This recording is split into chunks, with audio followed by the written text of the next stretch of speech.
Welcome to Married to History, where we try to be informative, entertaining, and family friendly. Aloha, I'm Christopher. I have a fancy piece of paper on my wall that says that I know more about history than most people do. I'm Shirley. I'm a homeschool mom that relies on good curriculum, Christopher, and Mary Poppins to teach our kids history. Poppins. There's the suffragette era. That's historical. Yes, the suffragette movement is historical. Before we get into Mary Poppins, amongst other things, let's take a minute to talk about something from a past episode. It's important to keep in mind that Shirley doesn't warn me about our topic beforehand. Yep, it's fun for me to see what he knows right off the top of his head, and that sometimes means that we miss things. If you would like to hear a more comprehensive and well-prepared episode on any topic, just let us know. So, honey, what have we learned since last time? Alright, so I was given homework. I haven't been given homework in like a long time. And my homework assignment was to find out who was it that called it the Iron Curtain. Because you kept saying it was like one guy. You were like, it wasn't a big deal. So yes, and to my memory at the time that you were asking me, I was sure it was somebody in the U.S. government, some high up guy in the U.S. government, but like low enough that nobody cared about him or anything to that nature, and that's why you don't learn about him in history books or anything to that. That for whatever reason, that's what I was convinced is the person that called it the Iron Curtain. But yes, much to my surprise, I found out no, Winston Churchill, He's kind of a big deal. is the one who called it the Iron Curtain. He's a little bit of a big deal. Did some stuff, defeated some guy named Hitler or something like that. You know, a couple of noteworthy things. He coined the term, huh? So yes, apparently he coined it. And then, and added on to that. So when he used it as the Iron Curtain, he was not referring to the stretch in between Eastern Europe and Western Europe, all those countries that were now under communist, or rather Stalin's control. No, he meant a metaphorical, literal borderline, so the thin borderline, not the countries that made up the border zone or the buffer zone that Stalin wanted. He meant a metaphorical border solidly between Eastern Europe and Western Europe. So he did not, or at least at the time that he used it, he did not mean what I tend to think of when I hear Iron Curtain, or what I claimed was the Iron Curtain. Okay. Additionally, you asked, what was the other question? We weren't sure who elected the Prime Minister of England. That's right. All right, so I'm not English. I'm not from Britain. I do not know that I know every in and out about their government system, but I believe, and I would love it if somebody would tell me if I'm wrong, because I would love to have a conversation. I thought you looked this up. I did, but I still might be wrong. Okay, go ahead. Not everything you look up on the internet is 100% active. Lies. Anybody who doesn't believe that, I challenge you to call in or email or whatever the case is and prove me wrong. Everything on the internet is true. Abraham Lincoln said so. Oh my goodness. Give me strength. Okay, anyway, so what did you figure out that you want confirmation I on? believe that during the election cycle, during Britain's election cycle, the people vote, I believe, for the party that they want, not for any specific candidate, but for the party they want. And the party that wins the most elections, or the party that wins the most seats, that becomes the controlling party in the British Parliament, and the leader of that party becomes Prime Minister. I don't believe anybody elects them to be Prime Minister. Arguably, they get elected within the bounds of their own party if they're the party leader. Some way, somehow, they had to become the party leader, and I'd assume that would have been an election of some kind.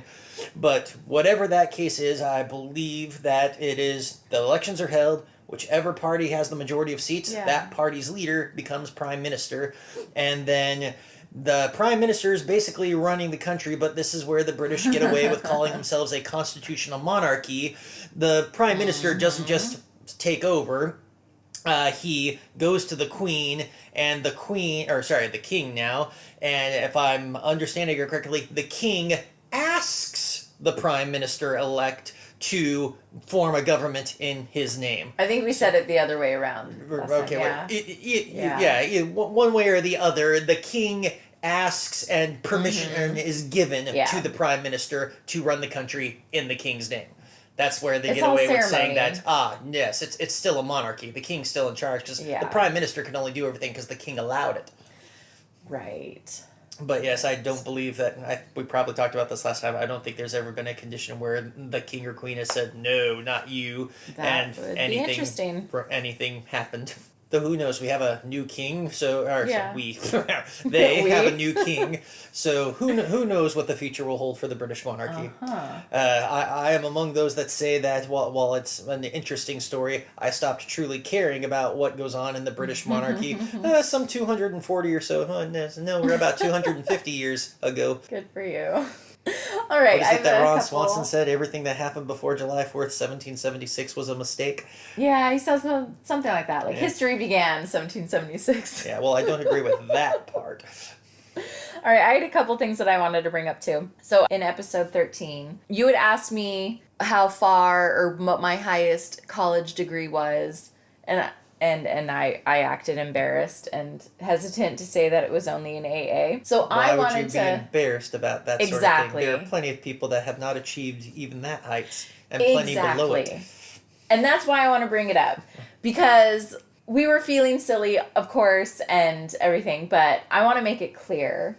I'm not embarrassed about, quote, only having an associate's degree from college. What we've always told our kids is college isn't a given. And that's part of some of the problems that we have in our country, is that for some people, college is a given, and it has nothing to do with what the kid wants to do in their life. And then that can lead to issues. What we've told our kids is you need to decide what you want to do with your life and then figure out what path you need to take to get there. So if you want to be a plumber, you're not going to go to college, you're going to go to a trade school, and that's a perfectly fine career path for you. So for me, my chosen career was a elementary school teacher. And so I did need to go to college for that. I planned on getting a bachelor's degree and a teaching credential, but then I got married young and had a baby and decided I'd rather be a stay-at-home mom, so I didn't finish. So somebody else had to go get a bachelor's degree and then get a teaching credential to become a teacher. Yes, you did that. So y'all heard that? She just admitted I picked up her slack. No, I did not say that at all. You just did. You literally just did. I'm saying... You said that I had to get the bachelor's degree, Nope. and I had to get the teacher Nope. credential, and I had to be the teacher. Nope. And you said, yes, you did. Nope. Yes, you did. No, what I will said bet we could rewind this, and you said exactly those words. Okay, what I meant was... Oh, what you meant. Oh, yeah, what you meant was- after the fact, now that you've been caught in your own words. No! What I meant was, when my You make a good career politician, path... you know that? When my career goal... I would be a terrible politician. When my career goal was to be a teacher, I had one school path. And then my career path changed. Then my goal became homeschool mom. You don't need a degree to be a homeschool mom. That is true. But you did need a teaching degree in order to be the breadwinner of this family. So that's how that ended up. Mm-hmm. Okay, one more thing that I wanted to add. In our episode 12, that's when we talked about the Korean War and the Was DMZ it? and all that. Yes. Okay. I'm I don't know our episodes by number. I don't even know how many. I know. What are we on now? I would have thought this was episode like 2. No, Well, this okay, is- not 2. Obviously, we did at least more. this will be number 16. Wow. Yeah. 16 episodes. Yeah. Cool. Anyways, so episode 12 was about the Korean War. And then when we were talking about the Iron Curtain, I mentioned the DMZ, like that tourists could go there. So as I was looking at pictures about that for our social media, I found lots of pictures of tourists at the JSA, which is the Joint Security Agency. I might be saying the wrong acronym, but it's the JSA. That's in Panmunjom, like right there at the DMZ. And that's where the two sides will meet to have conferences and whatnot. And I explained all this on our social media posts. Mm-hmm. But like that's where the blue houses, that's what they call them, these little buildings are. Tourists can go in and take pictures. And you've got soldiers from North Korea and South Korea standing guard. So as I was finding all these pictures from tourists, I was very upset and frustrated to see that there were tourists saying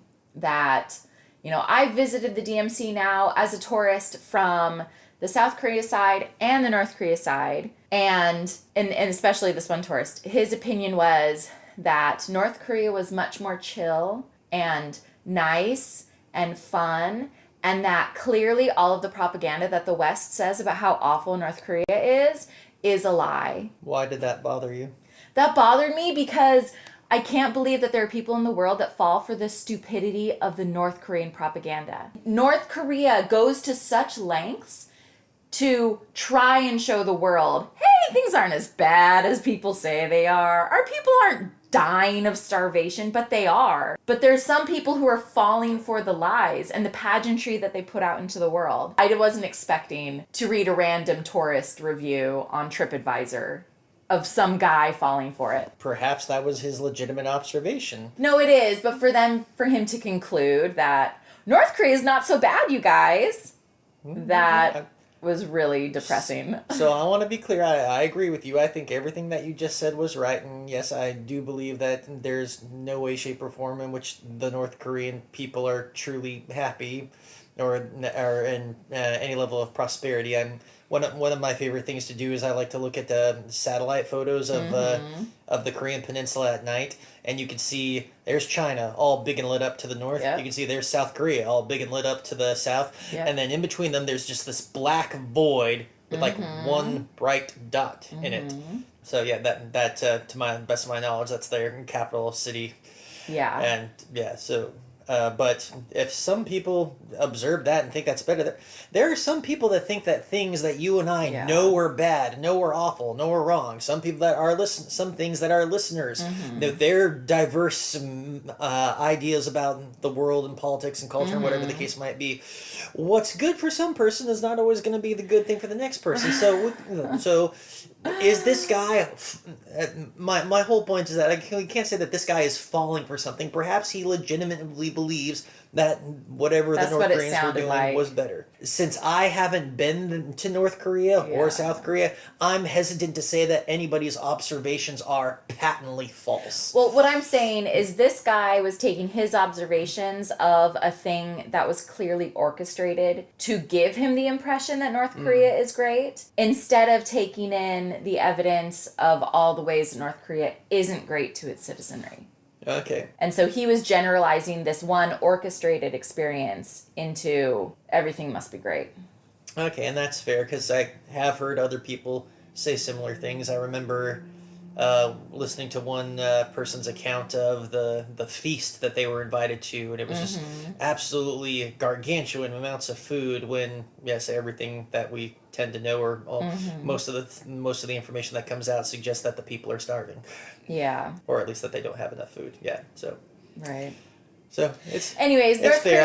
I apologize. I tend to get a little bit on the what's the word, sympathetically defensive when I hear people just attacking other people's viewpoints, which I'm sure I do myself. Well, no, and I know, and you're trying to be fair and not jump to conclusions and take in all information.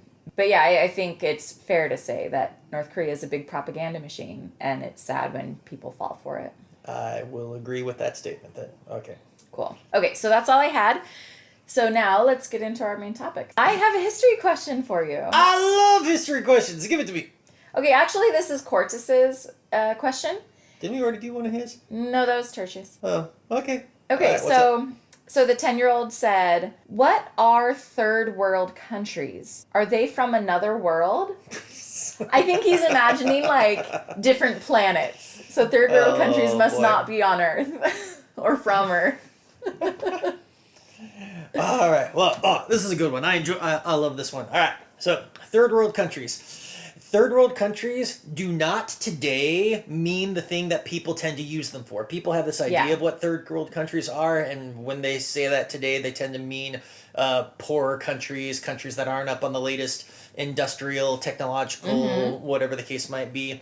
So that is not what third world countries were, or originally, but it was a common characteristic of many, if not most, third world countries, that they tended to be not as developed industrially, infrastructure-wise, technology-wise. And so that started being the thing that people recognized, and people started thinking that that's what constitutes third world country.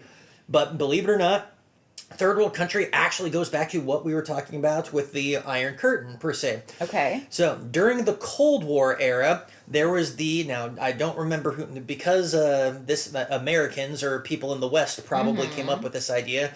The American sphere, or the Western sphere, within the United States, Britain, and its allies, was the first world of influence. Because we're number one. That is probably why I say that Americans or somebody in the West came up with this. Okay. So the first world was the West and its allies. These were countries that, even if they weren't actually Britain or the United States, they were akin to Britain or the United States, or on the same side, supported Britain and the United States. If all the nations of the world were lining up for kickball, these guys wanted to be on America and the West's team. Okay. Second world was Russia and its allies. So our enemies. Our opposition, Okay. yes. So, yes, this would have been the countries that made up what I called the Iron Curtain, the Soviet republics. They would have been in the second world. And any country that didn't ally with one or the other was considered the third world, as That's in so the third weird. party. Not third world like they were backwards or something, but because third Sounds world like because it. they weren't taken aside.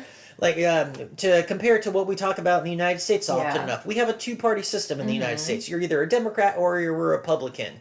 Now, that's wrong. There are other people, There's a other ton of parties, other parties. and we call them all, despite the fact that there are more than one of them, we call them all third parties or third-party candidates when they're That running makes something. sense. Yeah. Same thing goes along with the third world. We had the first world, which was the West and its allies. We had the second world, which was the USSR and its allies. And then the third world was everybody else who didn't take a side in the matter. And these were countries... tended to just be poor and less developed. For the most part, yes, because most of these countries, most of the third world countries following, or during the Cold War, following World War II, most of them are former colonies of the West. They don't like the West. They don't trust the British. Surprise, they surprise. They don't trust the British. They don't trust the French. They don't trust Europeans. They don't trust the Americans very much. And this is still very much the idea in the UN. A lot of these countries and new ones are members of the UN, and it still goes. They don't really have a lot of reason to trust the Western Europe and the Allies. But on the same hand, they don't have that, or they and other countries around the world, they also don't have much reason to trust the Soviet Union either. They don't have relations with the Soviets, which, granted, that means that they're not tainted when their dealings with the USSR by former colonialism or anything to that nature, but they still don't have that harmonious relationship, and they do hear things about the USSR to make them suspicious of the USSR. During much of the Cold War, the West and the Soviet Union are trying to get as many of these third world countries to join them as they can. There are disputes over nations like Greece and Turkey, several nations in Africa and Asia as well, to try to secure loyalty or try to secure benefits from them. Cuba is a good example of attempts to influence in the West. There again, Cuba had little reason to trust the United States because Cuba got shafted by the United States after it was supposed to be granted its independence at the end of the 1800s, beginning of the 1900s. Yeah. So that's what makes a lot of these countries not want to be with the Western world. And then again, to the best of my knowledge, as far as not wanting to be with communism, I do not remember all the reasons for it. I know that some of them were mistrustful of communism. They liked the idea of democracy or Western democracy, even if they didn't like the West itself in its participation. And then, if I remember correctly, another thing is that the Western governments offered more financial gain. Think about it like this. Because the West had more countries and the West had more economically strong countries, any country in the third world, if it's trying to make its choice, maybe we don't like the British and the Americans and the French too much and the Soviet Union, they never done anything wrong to us. But if we want to make money, if we want to export stuff or buy good stuff that our country needs to develop, there's really no competition. The West has better stuff and better prices and more people to trade with than the Soviet Union does. Okay.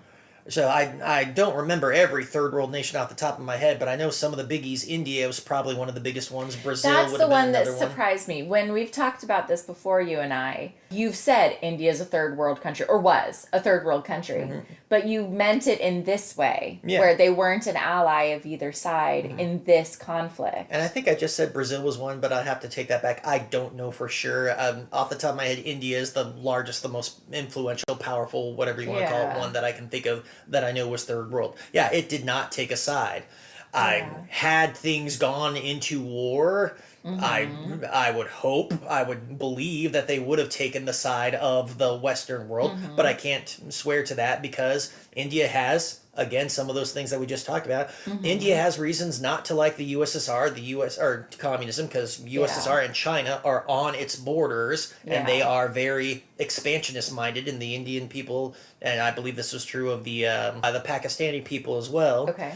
But at the same time, Pakistan and India, they used to be one country. Yeah. At the same time, they have no reason to trust or want a relationship with the British because, amongst other things, the British have robbed a lot of their cultural heritage over the time. I believe there's a diamond they're hoping to get back at the moment still. And again, amongst other things, the Indians have been hoping for it. I don't think there have been revolutions for a while, but the Indian people had wanted their independence from Britain for a long time. Naturally. Okay, so China was communist at this time too? China was communist at the end, or when World War II ends, China is in a bit of a pickle. China was going through a civil war shortly before World War II begins. The communists and the nationalists were fighting with each other, and it was going better for the nationalists. If I remember correctly, the communists were on the run, possibly could have been wiped out, but then the Japanese invaded China prior to this is where one would argue that the Chinese would say that World War II started sooner than the rest of the world does because the Japanese invaded them before Germany invaded Poland. Okay. So when the Japanese invade, the communists, so under Mao Zedong, and the nationalists under Chiang Kai-shek, they agree, all right, we're going to stop fighting each other. The Japanese are the greatest threat. But if I remember correctly, they never work together because they don't trust each other. So after World War II is over, Japanese are gone. The two of them, if I remember correctly, the Western world tries to get the two of them to work together, sort out their differences, coexist with one another. That doesn't last very long. I don't remember. Not surprised. I don't remember if any one person did more to screw it up or not. But basically, Mao Zedong and Chiang Kai-shek have no reason to trust or like each other. Civil war resumes, and if I remember correctly, during the war years. Because of basically poverty, amongst other things in China, Mao Zedong and the communists were able to make a lot more headway where they had more of the population. Chiang Kai-shek and his guys had more of the cities and the industrial centers, but still Mao Zedong had more of the people, and Chiang Kai-shek's government, the nationalists, it was riddled with corruption. There was a lot of bad bureaucracy going on, a lot of corrupt, shady deals going on. So, and the people, for the most part, recognize this or were led to believe that they're encouraged to believe this. And eventually the communists are going to win that war, but that doesn't happen. I don't believe the communists actually take over China until 1949. I might be getting my years wrong. So that's 4 years after World War II has ended and about at the time of the Cold War begins. Okay, so that was a very complicated way to just say yes. You say complicated, But I say detailed. I say informative. I was trying to be brief. I would have appreciated brief and simple. Yes or no? At this time, China was communist. Yes, China was communist during the Cold War. Follow-up question. I was just trying to get to my follow-up. Your words hurt me. Okay, so was China then a third world country as well, or they were? No, China was second. They would have been second. Yep. Were they allied with Russia, or just the fact that they were communists made them the second world? So, if I remember correctly, the two of them never really, there was no reason for them to ever ally with one another. Okay. Neither of them ever got into, say, a war, for example, where the two of them needed to form an alliance and send troops to each other. But there was definitely the two of them were on the same side in that they were the big powers. Communism was their form of government. They did not trust, they did not like the West. if I remember correctly, Mao Zedong and Joseph Stalin had a cordial relationship with each other, but that. And so a lot of people to this day say that Russia and China are kind of in bed with each other. And while, yes, they are still nominally communist countries, and they do still, both of them together, recognize that they don't trust the West very much, their cordial relationship pretty much ends after Stalin dies. After Joseph Stalin dies, the new Soviet leader, the leadership for the Soviet Union, and oh man, I'm forgetting his name all of a sudden. I want to say it goes to Khrushchev, but I might be getting the order of the guys afterwards mixed up. To try to make a long story short, no, to try to make a long story short, the communists after Stalin in Russia after Stalin dies say, all right, we're going to make sure that nobody has that much power again. So they split up the jobs, the duties, so that no one person is ever going to have enough power again. So they basically form a committee or an oligarchy basically is going to be running the show in Russia now. And eventually, I believe, I was about to say Mikhail Gorbachev. That's the wrong guy. Khrushchev. It was Khrushchev, yeah. It was Khrushchev, thank you. Khrushchev is the guy who takes over. And among the things that Khrushchev tries to do, again, their goal is to make sure nobody has as much power as Stalin ever does again, is to de-Stalinize. I kid you not. They go around all over the Soviet Union getting rid of paintings, murals, portraits, statues, renaming streets, towns, cities that have his name. Basically, trying to get rid of every Stalin or as many Stalin references as they can. This is like Stalin's when Germany... body, I believe, is on display for a time, and they take it out of its they take it out of wherever it is on display and bury it in a mausoleum, or they might have even just buried it in some quiet hill that they forgot about somewhere. So that's like Germany. Sorry, I'm interrupting. That's like Germany. Like they went through all that, like scratching out every swastika on everything and trying to bury that part of their history. Yep. We don't like Hitler anymore, I promise you guys. We erase it. And we do that to the United States well enough.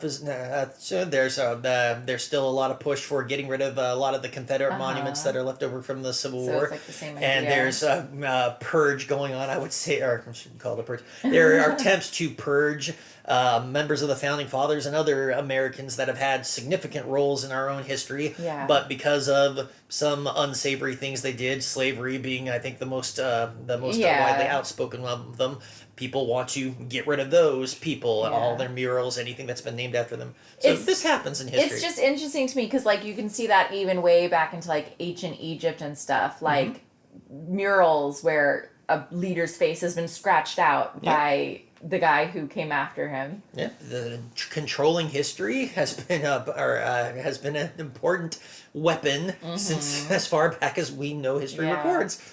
So they're doing this in Russia. So I said all that. This de-Stalinization process ticks off Mao. And this is where the cordial relationship with them ends. Yeah. Wait, why does he care if they're because Mao liked Stalin. Mao and Stalin were buddies, or at least they respected / liked each other a lot. Okay. Mao sees Khrushchev as some incompetent, uppity upstart, doesn't like him at all, and from that point on, after Khrushchev takes over, the few times that he and Mao get together, it's obvious that both of them were trying to embarrass the other or be rude to the other. Khrushchev, I think the meanest one was one that Mao did. Mao loved swimming. Mao had built himself this luxury private pool that he loved going swimming in. And he knew Khrushchev couldn't swim. Khrushchev couldn't swim because he knew Khrushchev was born in a mining town and never saw a body of water bigger than a pond probably in a day in his life. And so we have pictures of this encounter where, Khrushchev is in Mao's pool having a life preserver around. So, yes, he has a floaty because he can't swim. And according to witness statements, Mao's just swimming laps around him while Khrushchev is just sitting there in his little floaty. This is like, you men, you never grow up. You're still little boys who want to, like, haze each other. Okay, before you say you boys, I'm generalizing. You cannot deny men. that women do not do this sort of thing to each other either. Tell me an instance where a woman leader invited another woman leader who she knew couldn't swim to a pool and then swam laps around them in their floaty. That specific one, I can't think of. But as far as a woman inviting another powerful, influential woman to a place where she could embarrass her or show that, look how pathetic or awful she is, That happens. I'm waiting for an example. All right, you got me. I cannot think of a solid example off the top of my head. But I'm sure it happens. I expect next time you to come ready with like... Me to come ready? I thought the whole point of this conversation was for me to not be ready. But I want to know. You're making a bold statement to counteract my bold statement, and I need you to have proof. And you have a fair point. I cannot give you a piece of evidence. My mind tells me that such things happen. Maybe not in the political sphere, but in like business spheres and social spheres and whatnot. Well, maybe yes, I'm but just we're not tainted talking about that. Maybe I'm just tainted by what I've seen in movies and TV shows and and Mean Girls whatnot. and Clueless. I never watched Mean Girls. I love Mean Girls. I know you loved Mean Girls. I never watched it. Anyway. And then adding to the embarrassment story, and then there was another experience where, if I remember correctly, Khrushchev invited Mao on some diplomatic trip to Moscow and didn't even bother to meet him during the trip. Like, had somebody else go meet him at the airport, somebody else guided him around town or whatnot, never actually stopped to meet the guy. He invited him and then just ignored him. And I don't even think he sent like a diplomatic honor guard or anything to that nation either. It's like inviting the prime minister to the United States and then having a taxi cab having an Uber pick him up. Oh my gosh. It's not bad. I mean, it's functional. The Uber can get them where they're going, but it's kind of rude. Yeah, he came expecting to meet the president. So yes, the Russia and China, while they were still communist, and thus because of their communism ties, they were. It's not so much that they were together against the Western world, as the Western world was unabashedly against the both of them. So an enemy of my enemy is my friend kind of scenario. But to the best of my knowledge, they never actively worked together on any one project. Okay. So then, back to the idea of the third world nations. I believe today they're called developing nations. Well, not that these... Okay, sorry. Well, so again, this is where the term has changed. Yes. Nobody, when they say to the best of my knowledge, nobody when they say third world countries today means what it originally means. They mean the economically poor, economically behind, technologically behind countries. Yes. And so, I don't think anyone uses... or at least it's going out of favor, third world, to describe those developing nations anymore. I think we've fully decided the word is developing nations. Okay. So. And that might be because some people in higher up places recognize that, okay, well, third world meant this thing. It's also old entirely possible that relevant. it's like a lot of other things. There are people that decided that, you know what, third world sounds bad. Let's call it something else that doesn't sound so bad for the next 10 to 20 years before we have to change it again because that word will start sounding bad. Yeah, language is constantly changing. Mm-hmm. But yes, these people are not from another planet. Correct. Third world countries, people from the third world nations are not from some alien world. When you think about it, that wouldn't even make sense because that would imply that there must be a second world that we know about besides Earth for these people to become from yet a third world. Yeah. So it's like, men are from Mars, women are from Venus. Like, America's from Earth. And those communists are from... Sounds to me then that Venus is the third world. Sure, I don't know. Are the communists from Mars? I don't know. It is the red planet. It is the red planet! I didn't even think of that. That's perfect. Someone needs to write a new book. One of these days when people are living on Mars and they dig out this from an archive or something, they're going to think that we were awful people. Well, we are. We are. And you think this is going to survive in some archive? Am I not allowed to hope for the best? I suppose.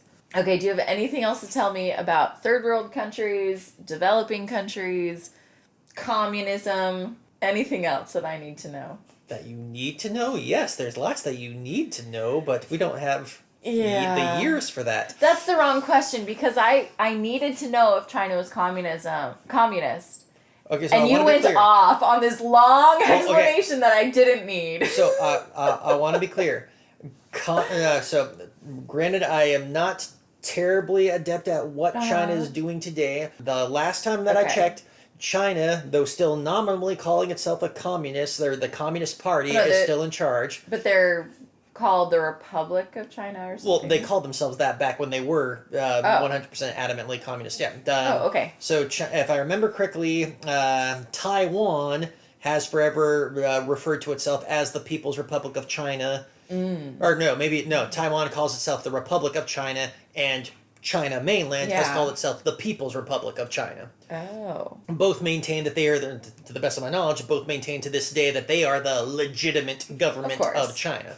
Yeah. But that's today, like a topic for another day. That's complicated. Today, China is very much, I believe in politics-wise, is an oligarchy where the Communist Party controls everything. They are the only political party. They control all the positions or whatnot. Supposedly, Xi Jinping runs the country, or whoever the Chinese head happens to be at the time, runs the country like a dictator. But because it's ostensibly an oligarchy, that could change for any number of reasons. So you're of the opinion that tomorrow China could stop being communist? That's what you did not say that. That's what I heard. I meant awesome. No, I love your optimism. I said that Xi Jinping or whoever might replace him or be the next guy in charge or whatever, it might not be a dictator. Okay. But despite the fact that their government is still run by the Communist Party, economically wise, they are not a communist nation. They gave that up back in the 80s, if I remember correctly, because they recognized this is bad for the economy. This is going to sink us. If we want to be economically prosperous, China has been practicing capitalism since the 80s. Did they just see the Soviet Union crumbling and be like, oh shoot, dude, I don't know. That's not working. We gotta change stuff. I don't know if it's that they saw the Soviet Union crumbling or they just saw their own economy not functioning as well as they liked it to. Whatever it was, they saw what was coming down, and so they changed their economic practices, and that is what I believe largely has allowed them to become the economic powerhouse that they are today. Interesting. Well, plus that and the sweatshop and not paying workers living wages and all that. Well, that's where you get into a little bit of an economic theory. So, yes, on a moral grounds, it seems terrible to not pay your workers more. Yeah. But on an economic grounds, and this is one of the rules of capitalism, the goal is to make the best things that you can as cheaply as possible. If China is willing to make its things more cheaper by not hiring people, and if you can't build them better somewhere else, what incentive do they have to change? Because it makes them richer. It makes people want to use their services. I think that's a good place to end. So your final thought for us today was that capitalism is worse than communism, just as evil. All right, thank you for that. I said nothing of the sort. Capitalism has done more for income redistribution than any other economic practice in history. There are lots of economic practices that claim that, oh no, this one is better, this one's good for the people or whatnot. And every single one of those, with the exception of capitalism, I take that back, because capitalism has included this, every single one of those, when it redistributes wealth and the idea of equality, the wealth still ends up going to a minority of people. The difference, however, between capitalism and other practices is that in capitalism, because of freedom of exchange, because of freedom to buy from whoever you want to, because of the competition aspects of capitalism, that enables more people to crawl out of the lower classes and get into the higher economic classes than any other system. Every other system, including communism, as it has been practiced, not as it is nominally supposed to be practiced, but as it has been practiced, has actually made wealth stay in a minority of the population and puts up walls, basically, to prevent others from getting into that bracket. Capitalism, while I'm not saying that the walls aren't there, there's still walls there, and they're difficult to climb over, capitalism has allowed for more people to succeed in that venture. One of my favorite examples, we constantly talk about the rich and the poor in the United States, but one of the problems with that is that, today's rich people aren't necessarily tomorrow's rich people, and this could go in and this is common with capitalism. I mean, a rich person makes one bad business trip, odds are, they can end up failing and no longer be a rich person. They'll be a poor person. Same time, a poor person can come up with something good, cool, awesome. Doesn't have to be something revolutionary, they don't have to invent the next Google or the next Microsoft Windows or anything. They just have to come up with a business. They just have to come up with something some new food dish or a recipe for some food dish that nobody else has done before that is popular and people like, and they can all of a sudden become coffee. Coffee was people have been drinking coffee forever today, but then Starbucks or people like Starbucks come around and say, "Hey, let's do this. Hey, let's add a little bit of this." And all of a sudden, you got these people that were just poor coffee makers before that are now multi-million, if not billionaires.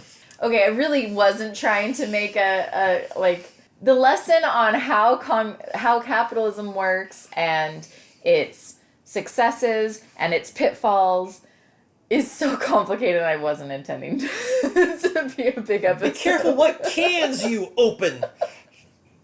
In general, that's just good advice for me. But yes, I know that you're not saying that capitalism is just as evil as communism, but it's fun to get your goat. But like then, all practices, there are thing. imperfections, there are flaws, because we're humans. We tend not to create perfect things. Lies. But some are not as bad as others. A teeny bit less worse. I remember somebody said this once about democracy, which I've always thought was funny. Democracy is the worst form of government, except for all the others that man has tried. I would say the same could be said of capitalism. Capitalism is the worst form of economic practice, except for all the others that man has tried. Yep. All right, let's head there. I should rephrase that, sorry. Except for all the others that humankind has tried, sorry. Nope. Maybe on that third world they've come up with something better. Maybe? Good to find out. All right, let's stop there for real. Thank you for listening. If you liked what you heard, then please subscribe, tell your friends, and leave us a 5-star review. If you'd like to hear a future episode with more information about today's topic, contact us on Gmail, Facebook, Instagram, or TikTok at Married to History Pod. Also, please contact us if you have a silly question idea or if there's something from history that you would love to learn about. Just be sure to specify in your message if it's silly or serious, because I don't want to drag myself out of bed for something if it's not a genuine, if I don't know if it's genuine or silly. You love silly questions. I do love silly questions. Yes, okay, that's fair. And we didn't Just talk don't like about silly questions when they're being asked to be mean to me. I'm not being mean to you. You torment me sometimes. I do. That actually, yeah, that is true. Didn't we start this thing because you wanted to torment me publicly? That was the main original goal. You all heard that, right? You all are going to be my witnesses if ever something goes wrong in our marriage. Nothing will ever go wrong. All right, we'll talk to you later. Bye. Bye-bye.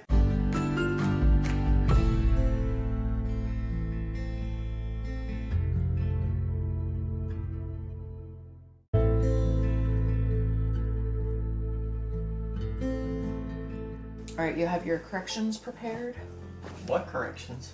There were 3 questions I told you to figure out the answer to. You're going to have to even remind me what those questions were. Okay, who called it the Iron Curtain? Oh, that's right. Who's the prime minister elected by? And was there a communist episode of Batman? I never did find out if there was a communist episode of Batman. My Google searching skills failed in that regard. Okay. So either there never was, or there I just couldn't find it. Okay, so we don't have to bring it up since you didn't find it. Because if I don't remember there ever being a communist villain of Batman. I just thought to myself, given the time period that the show was made, and then I believe the show made up some villains, like they weren't all DC canon villains. I wouldn't be surprised at all if they made a communist villain. Is this series available anywhere? Could you watch it? I know I've looked once or twice, but I must never have found it because I never have. It's not that I recall. Oh, how long have we been recording? What will the outtakes in future this time? Nothing. There's nothing. We didn't talk about anything interesting. All silence. Well, that's kind of lame. Mostly. We don't have to manufacture outtakes. Like, we don't have we to been purposely manufacturing outtakes? I don't know. It just seems like sometimes you want to. I don't want to manufacture outtakes, but it would be nice if we still had something to offer people. I don't know why, but the outtakes is one of my favorite things. Okay. Well, then say something interesting. I've always enjoyed outtakes. Outtakes are one of the best special... No, I take that back. Outbreaks are the best special features in any DVD series. Sorry, I save all my stupid for the actual episode. I don't have enough extra stupid for the outtakes. Oh, you have plenty of extra stupid. I love you.